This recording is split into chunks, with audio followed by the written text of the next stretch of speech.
Hello guys! This will be the first video of my new no-mod city design series. We're building a really cool bay bridge and tunnel underneath the sea, so large ships can easily cross the bay on the open sea. The bridge and tunnel will be connected at an artificial island with a gentle slope. Of course, there is a real-life inspiration for the build. The Öresund Bridge and Drogden Tunnel connect the Danish capital of Copenhagen with the Swedish coast city of Malmö. It's the backbone for traffic between Central Europe and the Scandinavian peninsula. I used a few DLCs for the build.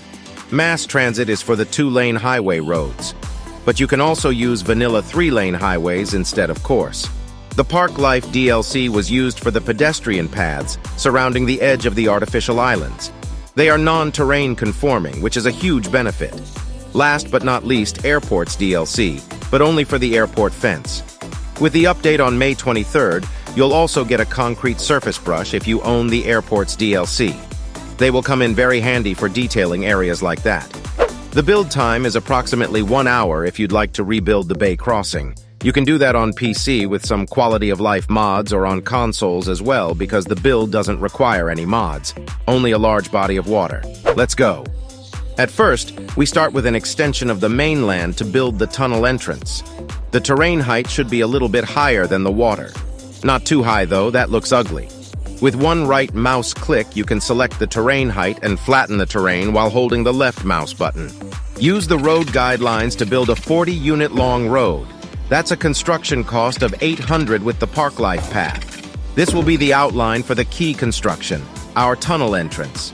The artificial island is 80 units away from the mainland, but you can choose whatever length you want, of course.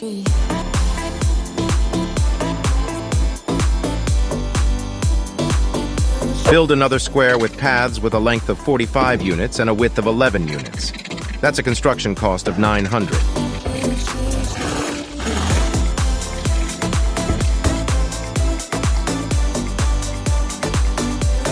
Now back to the tunnel entrance.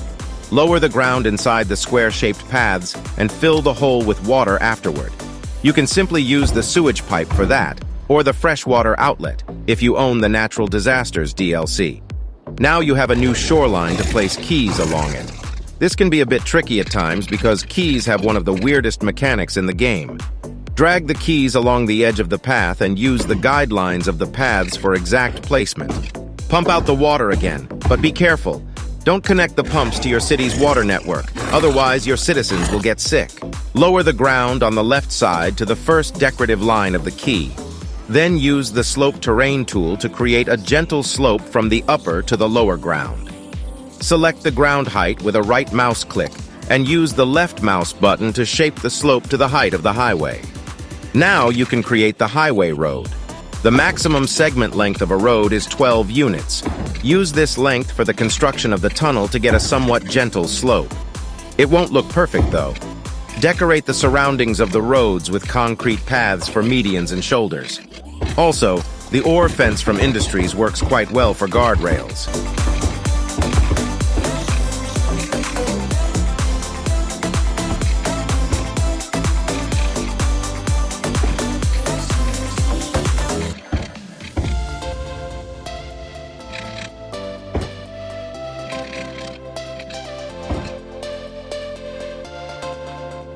Use Parklife paths again to create a border to the water.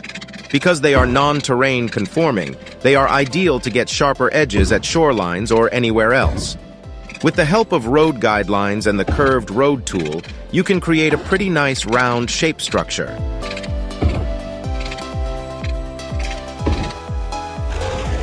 Landscape the area around the path so you get a clean cut to the water.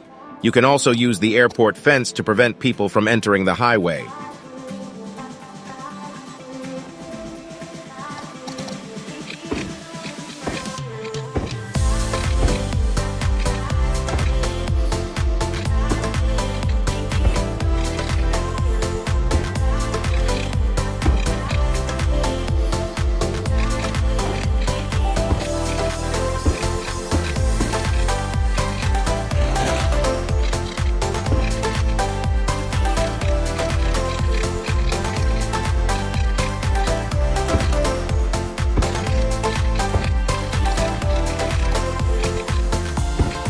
These rock formations are ideal for detailing cliffs on the water.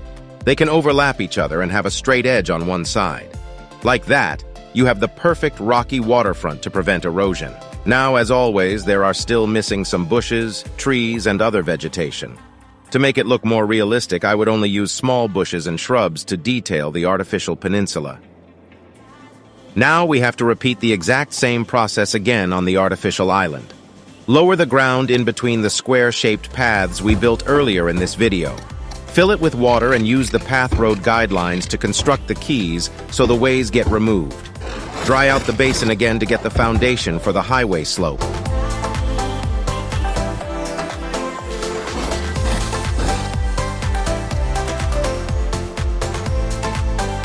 On the left side starts the highway bridge. With an elevation step of 3 meters, this one is the smallest possible. It should cross the quay just enough.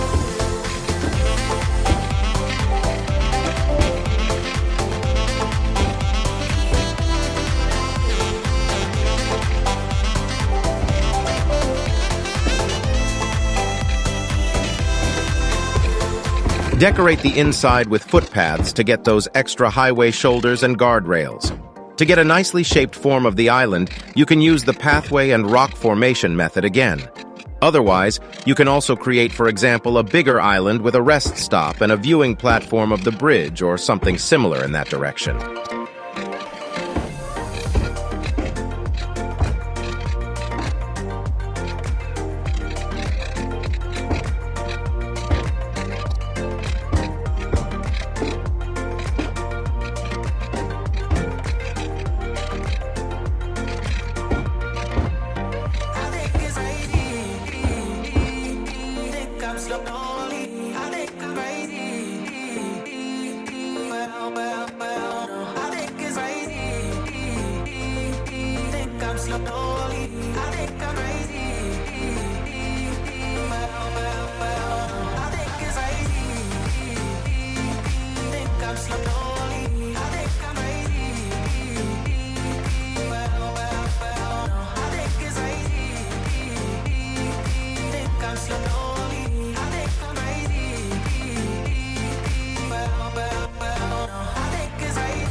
Finish the island up with some small vegetation. This will bring everything to life. Now we can create the tunnel connecting the two entrances on both sides with each other. I made the ocean floor a bit more shallow and smoothed out the edges so the tunnel doesn't have a really bumpy shape.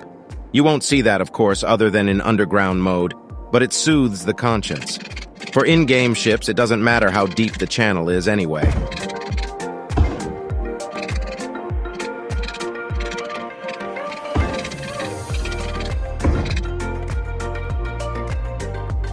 The final thing we have to build is the huge bridge connecting the artificial island and tunnel to the other side of the bay. The easiest method to build a bridge above water is to actually build it on solid ground.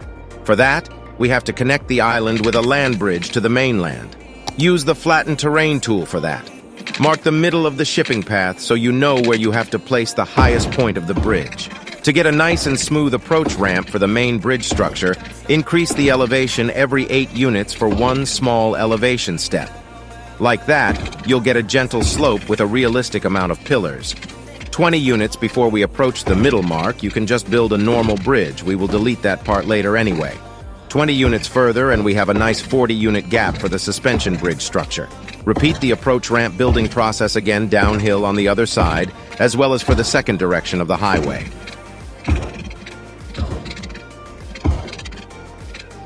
Bulldoze the middle part of the bridge and remove the temporary land on the sea again. Now you get the actual bridge mechanic because we're high above the water. Connect the two sides with each other. Be careful to get the arch shape with the highest clearance in the middle for the ships.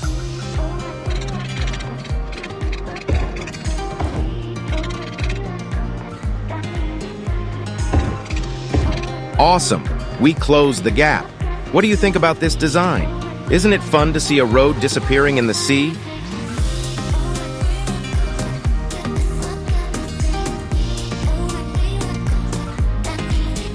Let me know in the comments what I should build next time and what you think about the new video format.